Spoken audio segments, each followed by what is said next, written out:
அதனால் நீங்கள் உடனே எல்லோரும் என்ன நினச்சிக்குவாங்க, தண்ணி போடுறதை மட்டும் கற்றுக்குவாங்க. நான் அதை வந்து எப்படி யூஸ் பண்ணுறது தான் நீங்கள் பார்க்கணும் தவிர, நீங்கள் வந்து இப்படி போட்டால் தண்ணி போட்டால் சக்ஸஸ் ஆகிடலாம் கற்றுக்கிற விஷயம் கிடையாது.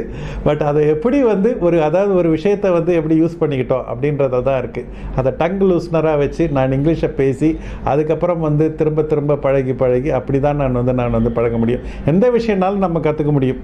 கற்றுக்க முடியாத ஒரு விஷயம்னு ஒன்றும் கிடையாது. நம்ம மைண்டு பாடி கோஆர்டினேஷன் இருந்ததுன்னா எதை நம்ம ஃபிக்ஸ் பண்ணுறோமோ மைண்டில் அதை மனிதனால் சாதிக்க முடியும். அது நாம் வந்து இங்கிலீஷ் தான் உங்களுக்கு தடை, அப்புறம் கருப்பாக இருக்கிறது தான் தடை, அப்புறம் வந்து கிராமத்தில் இருக்கிறது தான் தடை, இப்படி வந்து நம்மளை சுற்றி நிறைய நமக்கு வந்து தடை வந்து 1000 தடைகள் இருக்குது. ஆனால் ஜெயித்தவங்கெல்லாம் பார்த்தீங்கன்னு சொன்னீங்கன்னா அதெல்லாம் தாண்டி தான் அவங்க எல்லாருமே வந்திருக்கிறாங்க. அதனால தான் நம்ம வந்து ஹிஸ்ட்ரியை திரும்பி பார்க்கணும். அதில் இன்றைக்கி தீர்பாய் அம்பானி 9வது கிளாஸு, அவர் வந்து குஜராத்தி மீடியமு ட்ராப் அவுட்டு. அப்போ பணமே கிடையாது, பெட்ரோல் பம்ப் பாய்